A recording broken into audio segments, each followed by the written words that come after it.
یہ جو نیا وقف بل آیا ہے اس میں جتنے شاہی وقف ہیں رامپور کے، اس میں ایک دو پراپرٹیز دوسرے ضلعوں کی بھی ہیں، لیکن ان سارے شاہی وقف پہ اس پہ کوئی پرابلم نہیں ہے، کیونکہ سارے رجسٹرڈ وقفs ہیں، ان کے آڈیٹڈ رپورٹس ہیں، اس میں ہر چیز بلیک اینڈ وائٹ ہے، کوئی گرے ایریاز نہیں ہیں۔ لیکن اور جگہوں پہ زمین قبضانے کے نظر سے یا کوئی لاوارث قبر ملی، اس کے اوپر ہرا چادر ڈال کے اور ارس کرا دیا یا جھنڈیاں باندھ دیں، اور وہ الگ چیزیں ہیں ان کا۔ لیکن جو ہمارے وقف سے، جو رامپور ریاست کے وقف پہ، وہ سارے رجسٹرڈ وقف سے، اس کی جو آڈیٹنگ ہوتی تھی ریگولرلی وہ ہوتی تھی، ہر چیز تھی، اس پہ کوئی پرابلم نہیں۔ دوسری بات جو رامپور ریاست میں ہوتی تھی، جو اوقاف کمیٹی بنتی تھی، اوقاف میں شیعہ وقف بھی تھے اور سنی وقف بھی تھے، دونوں وقف تھے۔ اس میں جو اوقاف کمیٹی ہوتی تھی، جو مین جو اجھکش ہوتے تھے اس کمیٹی کے، وہ تو مسلمان تھے، لیکن اس میں ممبرز نان مسلم بھی ہوتے تھے، غیر مسلمان بھی ممبرز ہوتے تھے۔ یہ کوئی نئی بات نہیں ہے، ہمارے ہاں تو یہی ہوتا تھا۔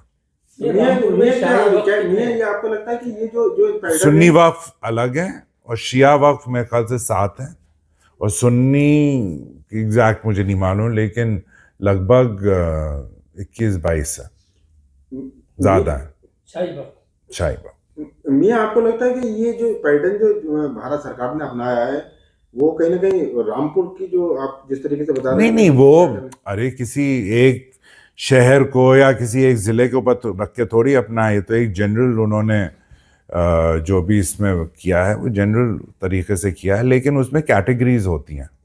تو مسلموں کے خلاف ہے کیا یہ؟ ہمارے خلاف تو نہیں ہے۔ کچھ مسلم اس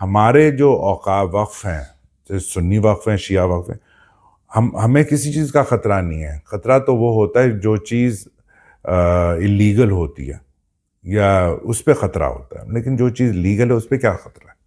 صحیح ہے قانون۔ ہمارے اوپر کوئی چیز نہیں ہے۔ اس میں کہتے ہیں کہ رجسٹرڈ ہونے چاہیے، آڈیٹنگ ہونی چاہیے، ہونا چاہیے کیونکہ ایک طرح سے آپ جانتے ہیں بھو مافیا تو ہر جگہ ہوتے ہیں، اور وہ کسی بھی بل کی آڑ میں یا کسی بھی قانون کی آڑ میں، اس میں ہر قانون میں کچھ گرے ایریاز ہوتے ہیں، اس کا وہ لابھ اٹھاتے ہیں۔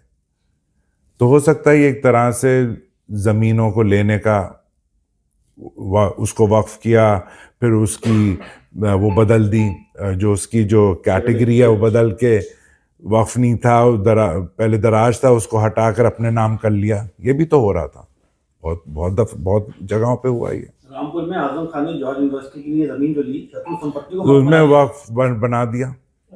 ہاں، اور اس میں یہ جو تھا ادھر، یہ جو آپ کا ہے اسٹار چوراہے سے جو شاہباد گیٹ جا رہا ہے، کون سا باغ ہے وہاں پہ، وہ سی او سٹی کو بنا دیا متولی۔ کون سی؟ شیوی کے سامنے، شیوی کے سامنے، ہاں یوسف سے، اس کو وقف کر کے اس کو بنا دیا۔ جو قبرستان تھا وہاں دکانیں انہوں نے کر کے، وقف کر کے دکانیں کر کے، اور سی او سٹی کو اس کا متولی بنا دیا۔ یہ بھی تو ہوا ہے یہاں۔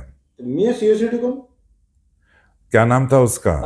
آل حسن۔ ہاں، وہ جو پراپرٹی کو وقف میں ترمیم کیا ہے تو کیا واپس سے پرانے آکار میں آئیں گی؟ وہ کون سی پراپرٹیز؟ جو پہلے نام وقف کی پراپرٹی جن کو وقف میں اندراج کیا، ہماری تو پہلے سے تھی، اور لوگ جو اوروں کا مجھے نہیں معلوم، لیکن جو ہماری جو تھی، ہماری تو وہی ویسے ہی چلے گا، جیسے پہلے تھا ویسے ہی چلے گا۔ وہ تو ہر چیز لیگل ہے نا، it's all registered and recorded, اور ہر چیز ہے اس میں اس نے کوشش کی، جو سرائے گیٹ پہ وقف ہے یتیم خانہ، اس کو پرائیویٹ پہلے کرنا چاہا، پھر اس پہ اپنا R P S Rampur public school لگایا، پھر کہا کہ وہ دراج وہاں سے ہٹ کے اب ہمارے نام آ جائے۔ یہ تو یہ اعظم کر رہا تھا ساری چیزیں، اعظم خان کے اسٹیپ بھی غلط رہے ہیں۔ اور کیا، بالکل۔